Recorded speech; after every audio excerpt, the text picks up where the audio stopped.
कहानी हमें हजारों साल आगे के भविष्य में ले जाती है, जब दुनिया के देशों के बीच एक विनाशकारी युद्ध हुआ जिसे 60 मिनट वॉर के नाम से जाना गया। इस भयानक युद्ध में इंसानों ने धरती को लगभग नष्ट कर दिया था। जो लोग इस तबाही से बच पाए उन्होंने मिलकर नए शहर बनाए जो विशाल टायर्स पर चलते थे और एक जगह से दूसरी जगह जा सकते थे। लेकिन धीरे धीरे बड़े शहरों ने छोटे शहरों और गांवों को अपना शिकार बनाना शुरू कर दिया। वे इन छोटे समुदायों को हराकर उनके लोगों को गुलाम बना लेते थे। हालांकि एशिया में कुछ शहरों ने आपसी समझौता कर लिया और एकजुट हो गए। उन्होंने अपने इलाके की सुरक्षा के लिए शील्ड वॉल नाम की एक विशाल दीवार खड़ी कर दी ताकि कोई बाहरी शहर उन पर हमला ना कर सके। फिर कहानी हमें हेस्टर नाम की एक लड़की से मिलवाती है जिसे ये खबर मिलती है कि लंदन शहर सेल्जिकेन गांव पर हमला करने वाला है। हेस्टर के जीवन का एकमात्र उद्देश्य था लंदन के हेड हिस्टोरियन थाडियस को खत्म करना। इसीलिए वो तुरंत दौड़कर सेल्जिकेन गांव के लोगों में शामिल हो गई ताकि जब लंदन शहर उन सभी को बंदी बनाए तो वो भी उनके साथ लंदन पहुंच सके। अचानक शहर में खतरे का अलार्म गूंजने लगा। सेल्जिकेन गांव के लोग लंदन के हमले से बचने के लिए अपनी जगह छोड़कर भागने लगे, जिससे पूरे शहर में अफरा तफरी मच गई। वहीं दूसरी ओर लंदन के लोग इस शिकार को देखकर बेहद उत्साहित थे। सेल्जिकेन के लोग पूरी ताकत से भागने की कोशिश कर रहे थे, लेकिन लंदन उनसे कहीं ज्यादा तेज और शक्तिशाली था। बचने के लिए सेल्जिकेन के ड्राइवर्स ने सारा अनाज जमीन पर गिरा दिया ताकि भार कम हो जाए और वे तेजी से आगे बढ़ सकें। वे खाई की तरफ बढ़ते जा रहे थे और जल्द ही उसमें गिरने वाले थे, लेकिन ऐन वक्त पर उन्होंने दिशा बदल दी। हालांकि अचानक मुड़ने के कारण उनके कुछ पुर्जे और एक टायर टूटकर अलग हो गए। इसी दौरान लंदन ने उन पर शिकंजा कस लिया, उन्हें रस्सियों से बांधकर खींचने लगा और देखते ही देखते पूरा गांव लंदन शहर का हिस्सा बन गया। सेल्जिकेन के लोग जब लंदन के अंदर पहुंचे तो उन्हें अपने सभी इलेक्ट्रॉनिक डिवाइस गार्ड्स को सौंपने का आदेश मिला। इसी दौरान कहानी हमें थाडियस की बेटी कैथरीन से मिलवाती है, जो इस वक्त लंदन म्यूजियम में थी। यहाँ स्मार्टफोन्स और टोस्टर्स जैसी चीजों को प्राचीन धरोहरों की तरह संभाल कर रखा गया था। कैथरीन म्यूजियम में टॉम का इंतजार कर रही थी, जो हमेशा की तरह आज भी लेट था। भीड़ को चीरता हुआ टॉम आखिरकार म्यूजियम पहुंचा और फिर दोनों ने मिलकर 60 मिनट वॉर से जुड़ी जानकारी तलाशनी शुरू की।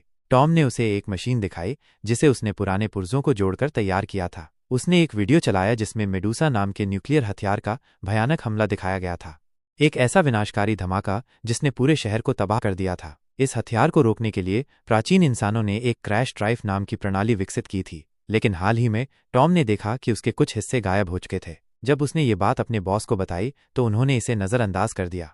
इसके बाद टॉम ने एक गुप्त कैबिनेट तैयार किया जो केवल पासवर्ड से खुलता था। उसने कैथरीन को अंदर ले जाकर प्राचीन हथियारों के कुछ महत्वपूर्ण पुर्जे दिखाए, लेकिन उसे यह अंदाजा नहीं था कि हिस्टोरियन हर्बर्ट छिपकर ये सब देख रहा था। टॉम ने कहा कि वह इन सभी हथियारों को नष्ट करना चाहता है ताकि भविष्य में कोई इनका गलत इस्तेमाल करके मासूमों की जान न ले सके। लेकिन जैसे ही टॉम और कैथरीन वहां से बाहर निकले, हर्बर्ट ने ऐलान कर दिया कि टॉम अब एक हिस्टोरियन नहीं रहा। कैथरीन ने टॉम से कहा कि वो उसे सुरक्षित वहां से निकाल सकती है। उसने अपने वीआईपी पास का इस्तेमाल किया और टॉम को खास एलिवेटर के जरिए बाहर ले जाने लगी। इस दौरान टॉम ने बताया कि उसे किसी भी हालत में निचले स्तर तक पहुंचना होगा और वहां कैदियों से जब्त किए गए डिवाइसों को इकट्ठा करके म्यूजियम में लाना होगा। अगर वो समय से पहले वहां नहीं पहुंचा तो वर्कर्स उन डिवाइसेस को कूड़ेदान में फेंक देंगे और फिर आग में जला दिया जाएगा। उधर निचले स्तर पर सेल्जिकेन से लाए गए कैदियों की तलाशी ली जा रही थी और उनके हथियार जब्त किए जा रहे थे। हेस्टर आराम से आगे निकल गई क्योंकि उसने अपना चाकू कपड़ों में छुपा रखा था। दूसरी तरफ टॉम जल्द ही कूड़ेदान तक पहुंच गया और पुराने डिवाइसों को इकट्ठा करने लगा। तभी वहां थाडियस भी आ पहुंचा, क्योंकि कैदियों से फ्यूजन इन्वर्टर सेल बरामद हुआ था जो थाडियस के मुताबिक बेहद खतरनाक था। लेकिन टॉम ने उसे बताया कि इंजीनियर्स पहले ही म्यूजियम में मौजूद सभी सेल्स चुरा चुके हैं। थाडियस ने साफ कहा कि वो खुद इस मामले को संभाल लेगा, लेकिन तभी सेल्जिकेन के एक व्यक्ति ने गार्ड को धक्का दे दिया। इससे वहां कैदियों और गार्ड्स के बीच जबरदस्त हाथापाई शुरू हो गई। थाडियस ने जोर से चिल्लाकर सबको रोकने की कोशिश की, लेकिन इसी अफरा तफरी का फायदा उठाकर हेस्टर चुपचाप उसके करीब पहुंच गई ताकि उस पर हमला कर सके। ठीक उसी पल टॉम की नज़र हेस्टर पर पड़ी और उसने थाडियस को आगाह करने की कोशिश की, लेकिन तब तक बहुत देर हो चुकी थी। अचानक हेस्टर ने चिल्लाकर कहा कि ये उसकी माँ की मौत का बदला है और अगले ही पल उसने थाडियस के पेट में चाकू घोंप दिया। थाडियस ने दर्द से कराहते हुए उसे जोर से धक्का दिया, जिससे उसका नकाब हट गया। सबने देखा कि हेस्टर के चेहरे पर एक गहरा और भयानक जख्म था। हेस्टर ने फिर से हमला करके थाडियस को खत्म करने की कोशिश की, लेकिन टॉम ने तेजी से आगे बढ़कर उसे रोक लिया और उसका चाकू फेंक दिया। इससे गुस्से में आकर हेस्टर ने टॉम को बेरहमी से पीटना शुरू कर दिया। तभी सायरन बजने लगे, यानी ऑफिसर्स वहां पहुंचने ही वाले थे। हेस्टर ने तुरंत वहां से भागने का फैसला किया और टॉम ने उसका पीछा किया। हेस्टर एक टूटे हुए पुल से कूदकर दूसरी ओर चली गई और टॉम भी उसके पीछे कूद पड़ा। अब वे दोनों सेल्जिकेन गांव में थे, जिसे विशालकाय मशीनों से नष्ट किया जा रहा था। उन्हें बहुत सावधानी से भारी भरकम मशीनों से बचकर भागना था, क्योंकि एक के बाद एक बिल्डिंग्स ढह रही थीं। उन्हें जल्दी से जल्दी वहां से निकलना था, वरना मलबे के नीचे दबने का खतरा था। भागते भागते अचानक एक विशाल मशीन उनके पीछे तेजी से बढ़ने लगी, जो सब कुछ जलाकर राख कर रही थी। हेस्टर ने फटाफट एक दरवाज़ा खोला और अंदर घुस गई, फिर दरवाज़ा बंद कर दिया। टॉम ने पूरी ताकत लगाकर दरवाज़ा खोला और एक बार फिर उसका पीछा करने लगा। इसी दौरान हेस्टर ने देखा कि थाडियस सामने से उसे पकड़ने के लिए आ रहा था। घबराकर वह तुरंत दूसरी ओर मुड़ गई और बचने के लिए कूड़ेदान के कुएं में कूदने की कोशिश की, लेकिन ऐन वक्त पर टॉम ने उसका हाथ पकड़ लिया और उसे गिरने से बचा लिया। हेस्टर ने टॉम को कहा कि वो थाडियस से उसके चेहरे के जख्म और उसकी माँ की मौत के बारे में पूछे। ये कहने के बाद उसने टॉम का हाथ झटका और खुद को कुएं में गिरने दिया। कुछ ही पलों में थाडियस वहां पहुंच गया और टॉम ने हेस्टर के शब्द दोहराए, लेकिन ये सुनते ही थाडियस ने बिना कुछ कहे टॉम को भी कुएं में धक्का दे दिया। कुछ देर बाद कैथरीन और बाकी गार्ड्स भी वहां पहुंच गए, लेकिन थाडियस ने सफाई देते हुए झूठ कहा कि रेलिंग टूटने की वजह से टॉम और हेस्टर नीचे गिर गए।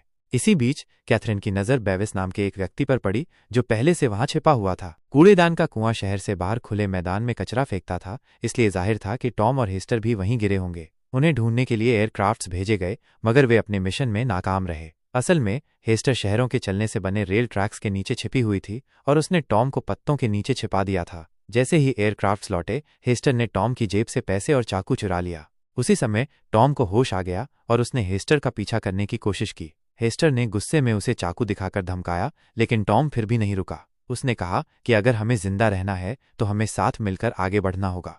उधर लंदन में मेयर क्रॉम थाडियस पर भड़क उठा, क्योंकि वो अपने मकसद में कामयाब नहीं हो पा रहा था। गुस्से में थाडियस अपनी सर्वश्रेष्ठ वैज्ञानिक के पास गया, जो उसके लिए एक बेहद खतरनाक हथियार तैयार कर रही थी, लेकिन उसके पास पुराने इलेक्ट्रिक डिवाइसेस की कमी थी, जिससे उसका काम पूरा होने में कई हफ्ते और लग सकते थे। तब थाडियस ने उसे एक फ्यूजन सेल दिया, जो उसे सेल्जिकेन के कैदियों से मिला था। इसके बाद वैज्ञानिक ने थाडियस को बताया कि समुद्र के किनारे बनी एक जेल में एक रहस्यमयी क्रीचर पकड़ा गया है। वो आधा जॉम्बी और आधा रोबोट था, एक खतरनाक शिकारी जो हमेशा हेस्टर का नाम चिल्लाता रहता था। थाडियस ने तुरंत अपने एयरप्लेन में उड़ान भरी और समुद्र की ओर निकल पड़ा, जहां समुद्र के ऊपर लटक रही जेल में श्राइक नाम का वो भयानक जीव कैद था। असल में श्राइक को हेस्टर की तलाश इसलिए थी क्योंकि हेस्टर ने उससे किया हुआ एक वादा तोड़ दिया था। यही वजह थी कि श्राइक उसे मार देना चाहता था। चूंकि थाडियस भी हेस्टर को खत्म करना चाहता था, उसने अपने एयरक्राफ्ट से जेल की जंजीरें तोड़ डालीं। देखते ही देखते जेल समुद्र में गिर पड़ी और श्राइक आज़ाद हो गया। वहीं दूसरी ओर कैथरीन ने बेविस को ढूंढा और उससे पूछा कि असल में टॉम और हेस्टर के साथ क्या हुआ था। तब बेविस ने चौंकाने वाला खुलासा किया। थाडियस ने उन्हें जानबूझकर कुएं में धक्का देकर मारने की कोशिश की थी। बेविस ने यह भी बताया कि कैथेड्रल में कोई एनर्जी प्रोजेक्ट नहीं चल रहा, बल्कि उसकी आड़ में कोई बहुत बड़ी साजिश रची जा रही थी, लेकिन वो खुद भी पूरी सच्चाई तक नहीं पहुंच पाया था, क्योंकि कैथेड्रल के गार्ड्स उसे अंदर नहीं जाने देते थे। अब कैथरीन ने इस रहस्य को उजागर करने का फैसला किया। दूसरी ओर हेस्टर और टॉम आगे बढ़ रहे थे। हेस्टर ने टॉम को जिंदा रहने के लिए गंदा पानी पीने का तरीका सिखाया। फिर उसने टॉम के साथ अपना खाना बांटा, लेकिन टॉम डर गया क्योंकि ये खाना हजारों साल पुराना था। हेस्टर ने उसे समझाया कि पुरानी तकनीक से बना खाना कभी खराब नहीं होता। रात को जब हेस्टर सो रही थी, उसने एक डरावना सपना देखा। वो एक खेत में तेजी से भाग रही थी और तभी टॉम ने अचानक उसे धक्का देकर बचाया। अगले ही पल वे दोनों तेज रफ्तार में भागने लगे। टॉम को ऊपर चढ़ने में दिक्कत हो रही थी, लेकिन आगे उनके लिए और भी खतरनाक मोड़ आने वाले थे। हेस्टर ने टॉम को ऊपर खींच लिया, लेकिन जैसे ही टॉम ऊपर आया, हेस्टर गायब हो चुकी थी। टॉम कुछ समझ पाता इससे पहले ही गॉड्स ने उस पर हमला करने की कोशिश की। टॉम पीछे हटा और अचानक एक सुरंग में गिर पड़ा। असल में हेस्टर और टॉम दोनों ही उस सुरंग के जरिए स्कटलबग नाम के एक अंडरग्राउंड शहर में पहुंच चुके थे। कुछ ही पलों में यह शहर भी चलने लगा। पहले तो शहर के ड्राइवर और उसकी पत्नी टॉम और हेस्टर के साथ अच्छे से पेश आए, मगर जल्द ही उन्होंने दोनों को कैद कर लिया। कैद में बैठी हेस्टर ने टॉम को अपनी जिंदगी की सबसे बड़ी कहानी सुनाई। जब वो 8 साल की थी, उसकी माँ पेंडोरा की मौत हो गई थी। पेंडोरा एक मशहूर आर्कियोलॉजिस्ट थीं, जो दुनिया भर में घूमकर इतिहास की गहराइयों को खोजने में जुटी रहती थीं। उनका खास दोस्त थाडियस वैलेंटाइन अक्सर उनसे मिलने आता था। लेकिन एक दिन पेंडोरा को जमीन में दबी एक रहस्यमयी चीज मिली, एक बेहद खतरनाक डिब्बा। जब पेंडोरा को एहसास हुआ कि थाडियस इस डिब्बे का गलत इस्तेमाल करना चाहता है, तो उन्होंने उससे वो डिब्बा छीन लिया। यहीं से दोनों के बीच झगड़ा शुरू हो गया। संघर्ष के दौरान थाडियस के हाथ से एक जलता हुआ लैंप गिर पड़ा, जिससे पूरे घर में आग लग गई। पेंडोरा ने हेस्टर को एक नेकलेस दिया और कहा कि इसे हमेशा संभाल कर रखना। लेकिन तभी थाडियस ने धोखे से पेंडोरा के पेट में चाकू घोंप दिया। हेस्टर ने अपनी मां को बचाने की कोशिश की, लेकिन थाडियस ने उस पर भी हमला कर दिया, जिससे उसके चेहरे से खून बहने लगा। अपनी जान बचाने के लिए हेस्टर वहां से भाग निकली और थाडियस वो खतरनाक डिब्बा लेकर चला गया। हेस्टर की ये कहानी सुनकर टॉम को थाडियस से और भी ज्यादा नफरत हो गई। अब उन्हें वहां से भागना था। टॉम ने हेस्टर से उसका चाकू लिया और जमीन पर लगे एक पेंच को घुमा दिया। इसके चलते एक लकड़ी की पट्टी हट गई, जिससे बच निकलने का रास्ता बन गया। लेकिन एक समस्या थी। हेस्टर की टांग में चोट लगी थी और वो इतनी ऊंचाई से कूद नहीं सकती थी। इसलिए उसने टॉम से कहा कि वो अकेला भाग जाए, लेकिन टॉम ने मना कर दिया और वापस से वो पट्टी बंद कर दी। अब उनके पास ज्यादा समय नहीं था। कुछ देर बाद ड्राइवर और उसकी पत्नी उन्हें एक और गांव में ले गए, जहां वे हेस्टर और टॉम को गुलाम के तौर पर बेचने वाले थे। बोली शुरू हुई, तभी एना नाम की एक विद्रोही महिला सामने आई और कहा, मैं इस लड़की को खरीदूंगी। लेकिन नीलामी करने वाला जानता था कि एना के सिर पर बहुत बड़ा इनाम है, इसलिए उसने एना को पकड़ने की कोशिश की। लेकिन एना ने एक पल की भी देरी नहीं की। उसने सीधा बंदूक तानी और गोली चला दी।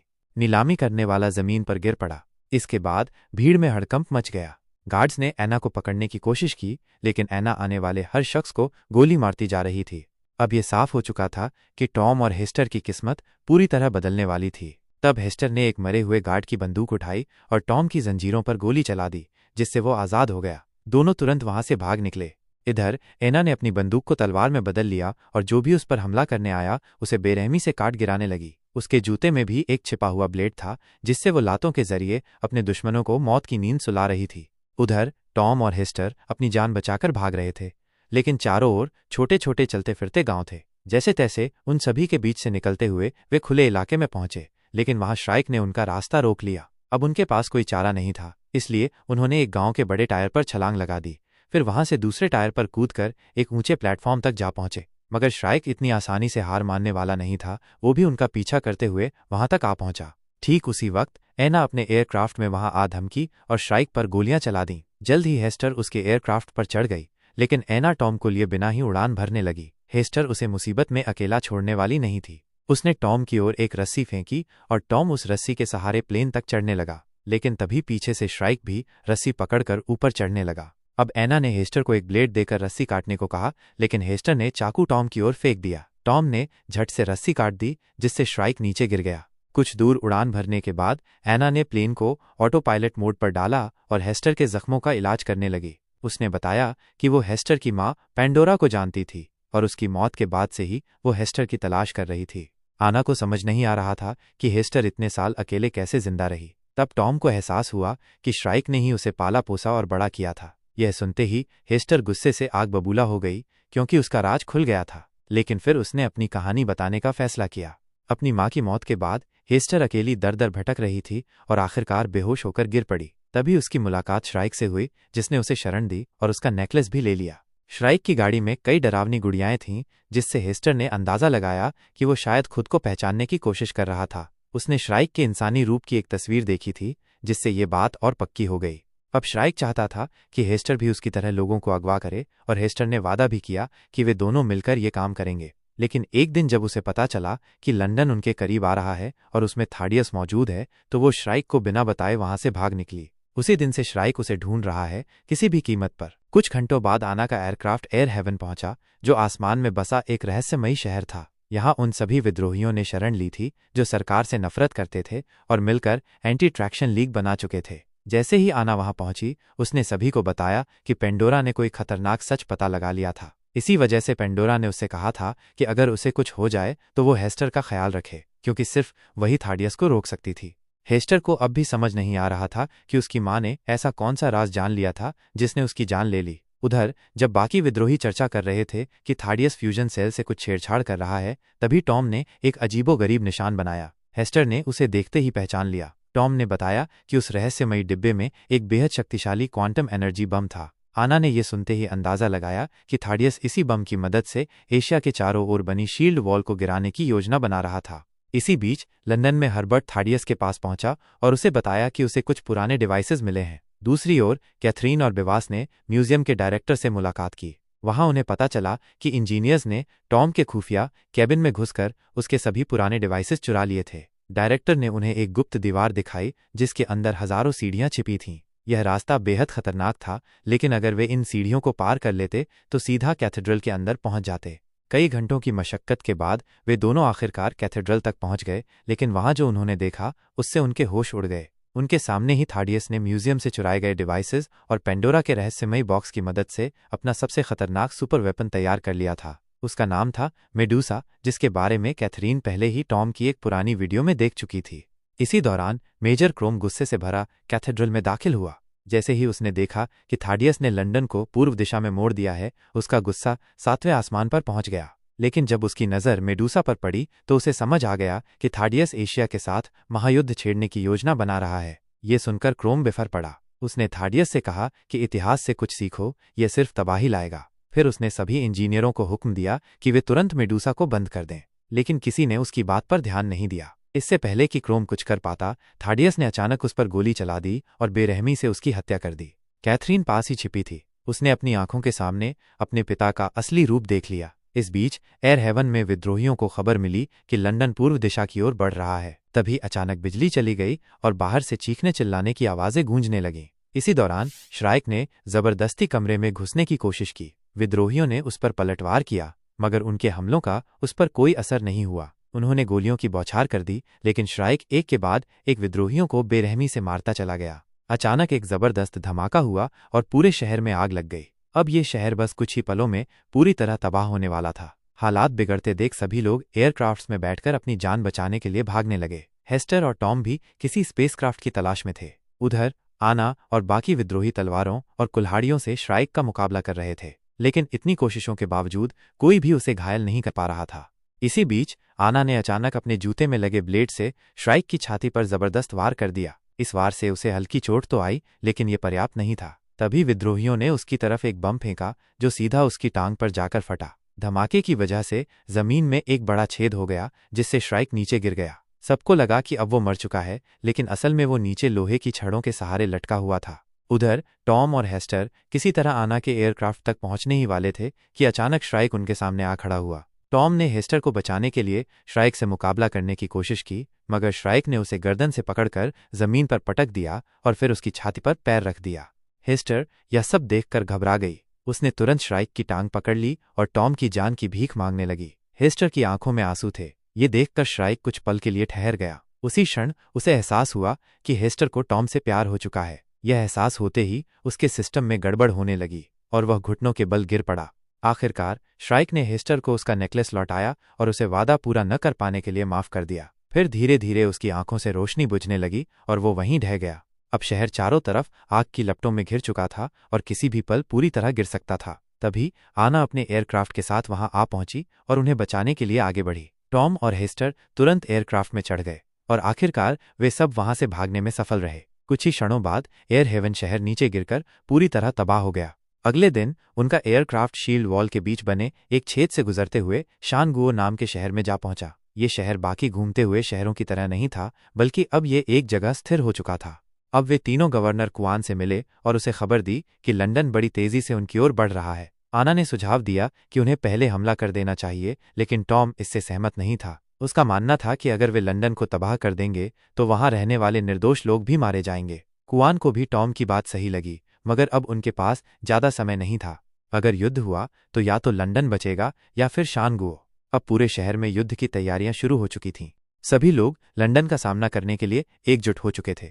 शाम होते होते लंदन शील्ड वॉल के बेहद करीब पहुंच चुका था। जल्द ही थाडियस ने मेडूसा वेपन को एक्टिवेट कर दिया। दूसरी ओर आना ने अपने कई एयरक्राफ्ट शील्ड वॉल से बाहर भेज दिए ताकि लंदन की बढ़त को रोका जा सके। उसी समय हेस्टर की नज़र शहर में बनी मेडूसा की कहानी की एक तस्वीर पर पड़ी, जिससे अचानक उसे अपने नेकलेस का ख्याल आया। उसने झट से अपना नेकलेस खोला तो उसमें क्रैश ड्राइव मिली। उसने तुरंत ये बात टॉम को बताई। उधर मेडूसा ने पहली बार चार्ज होकर अपनी एनर्जी बीम से जबरदस्त हमला किया। पहली ही वार से सैकड़ों एयरक्राफ्ट और तोपें तबाह हो गईं, हजारों लोगों की जान चली गई और शील्ड वॉल को भयानक नुकसान पहुंचा। चारों ओर आग फैल गई, इमारतें गिरने लगीं और तबाही का मंजर छा गया। इधर लंदन के आम लोग इस हमले पर जोरदार तालियां बजा रहे थे, मानो कोई जश्न मना रहे हों। लेकिन एक बार हमला करने के बाद मेडूसा वेपन को दोबारा चार्ज होने के लिए कुछ मिनटों की जरूरत थी। हेस्टर और टॉम ने आना को बताया कि उन्हें लंदन के अंदर जाकर क्रैश ड्राइव की मदद से मेडूसा को बंद करना होगा। आना तुरंत तैयार हो गई और बाकी विद्रोहियों ने उन्हें हर तरफ से सुरक्षा देने का फैसला किया। लंदन के करीब पहुंचते ही थाडियस ने मेडूसा से एक और हमला कर दिया। आना और उसके साथी किसी तरह अपने एयरक्राफ्ट मोड़कर हमले से बच निकले, लेकिन उनकी हालत खराब हो गई। विद्रोहियों ने अपने एयरक्राफ्ट से दुश्मनों का ध्यान भटकाया ताकि आना छिपकर अंधेरे में आगे बढ़ सके। लंदन की सेना ने तुरंत गोलियों की बौछार शुरू कर दी, लेकिन विद्रोही भी पीछे नहीं हटे। दोनों ओर से जबरदस्त गोलीबारी हुई, जिससे लंदन की कुछ इमारतें गिर गईं और पूरे शहर में अफरा तफरी मच गई। इसी बीच एक रोशनी ने आना को ढूंढ लिया, लेकिन एक विद्रोही ने आगे बढ़कर उसे बुझाने की कोशिश की। अफसोस, इससे पहले कि वो कुछ कर पाता, दुश्मन के घातक हमले में उसकी जान चली गई। बाकी विद्रोहियों ने दुश्मनों का डटकर मुकाबला किया ताकि आना कैथेड्रल तक सुरक्षित पहुंच सके, लेकिन इस लड़ाई की वजह से वे लंदन की सेना की नज़र में आ गए और जल्द ही उन पर धावा बोल दिया गया। दुखद रूप से एक एक कर सभी विद्रोही मारे गए। आखिरकार आना किसी तरह हेस्टर को लेकर कैथेड्रल तक पहुंच गई। उसने तुरंत गार्ड्स पर गोलियां चलाईं और उन्हें खत्म कर दिया। इसके बाद एयरक्राफ्ट की जिम्मेदारी टॉम को सौंपकर वह खुद कैथेड्रल की छत पर कूद गई। उधर थाडियस एक और बार मेडूसा को लॉन्च करने वाला था, लेकिन जैसे ही आना अंदर पहुंची उसने थाडियस पर गोली चला दी, मगर एक गार्ड ने बीच में आकर गोली अपने सीने पर खा ली और थाडियस को बचा लिया। इसी बीच कंप्यूटर ने चेतावनी दी कि सिस्टम बहुत ज्यादा गर्म हो चुका है, जिससे सारे इंजीनियर घबराकर भागने लगे। हेस्टर ने इस मौके का फायदा उठाया और आसानी से अंदर दाखिल हो गई। अब थाडियस और आना के बीच जबरदस्त फाइट शुरू हो गई। पहले दोनों एक दूसरे को बराबरी की टक्कर दे रहे थे, लेकिन फिर आना की नज़र हेस्टर पर पड़ी, जो क्रैश ड्राइव इंस्टॉल कर रही थी। आना ने तुरंत थाडियस को हेस्टर से दूर रखने की कोशिश की, लेकिन इसी बीच थाडियस ने चालाकी से उसके पेट में चाकू घोंप दिया। पर तब तक हेस्टर ने मेडूसा को बंद कर दिया था। आना ने अपनी आखिरी सांसों में अपने मिशन को सफल होते देखा और एक हल्की मुस्कान के साथ वो गिर पड़ी। अब Medusa weapon self destruction mode में जा चुका था। थाडियस कैथेड्रल से भागने की कोशिश कर रहा था, लेकिन तभी उसके सामने कैथरीन खड़ी हो गई। उसकी आंखों में गुस्सा और नफरत थी। उसने थाडियस को हजारों मासूमों का हत्यारा बताया, लेकिन थाडियस ने ठंडी आवाज में कहा कि मेडूसा के नष्ट होने के बावजूद भी शील्ड वाल का टूटना तय है। उसी समय लंदन के सैनिक कंट्रोल रूम में घुस चुके थे और उन्होंने सभी ड्राइवरों को मार डाला। अब लंदन शहर बिना किसी नियंत्रण के तेजी से शील्ड वाल की ओर बढ़ रहा था। कैथरीन को जैसे ही इस बात का एहसास हुआ, वो तुरंत कंट्रोल रूम में पहुंची और ब्रेक लगाने की कोशिश की, लेकिन ब्रेक पहले ही फेल हो चुके थे। उसने टॉम से संपर्क किया और टॉम ने तुरंत एक नया प्लान बनाया। उधर थाडियस अपने एयरक्राफ्ट से भागने ही वाला था कि हेस्टर ने उसका रास्ता रोक लिया। वो उसे मारने ही वाली थी कि तभी थाडियस ने एक चौंकाने वाला सच उजागर किया, वही हेस्टर का पिता है। ये सुनते ही हेस्टर के दिमाग में बचपन की धुंधली यादें कौंधने लगीं, लेकिन जैसे ही वो इस सच्चाई को पचा पाती, थाडियस ने मौका पाकर उसकी बंदूक छीन ली। इधर टॉम और कैथरीन के प्लान के मुताबिक कैथरीन ने लंदन शहर का दरवाजा खोल दिया और टॉम ने अपने एयरक्राफ्ट से सीधा इंजन पर हमला कर दिया। धमाके के साथ इंजन में आग लग गई, जिससे लंदन की रफ्तार थोड़ी धीमी पड़ गई।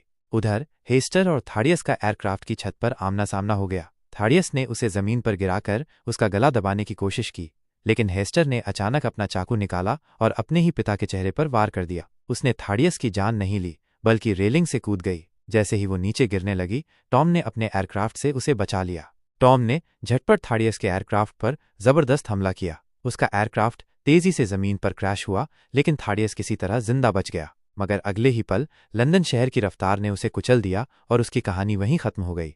अब लंदन शहर रुक चुका था, लेकिन शील्ड वाल में एक बड़ा छेद बन चुका था। कैथरीन ने लंदन के बचे हुए नागरिकों को उसी छेद के जरिए एशिया में भेजा, जहां पहले से गार्ड्स तैनात थे, लेकिन गवर्नर क्वान के आदेश पर उन्होंने अपने हथियार डाल दिए और शरणार्थियों का खुले दिल से स्वागत किया। दूसरी ओर आना के एयरक्राफ्ट में हेस्टर और टॉम अपनी जीत पर मुस्कुरा रहे थे। उन्होंने एक दूसरे से अपने प्यार का इजहार किया और साथ में पूरी दुनिया घूमने का वादा किया। अगर आपको हमारी ये कहानी पसंद आई हो, चैनल को अभी सब्सक्राइब करें और बेल आइकन दबाएं ताकि आपको हर नई वीडियो की अपडेट मिलती रहे। हमें कमेंट में ज़रूर बताइए कि आपको ये एक्सप्लेनेशन कैसा लगा और अगली बार आप कौन सी कहानी देखना चाहेंगे। मिलते हैं अगली वीडियो में, तब तक के लिए धन्यवाद।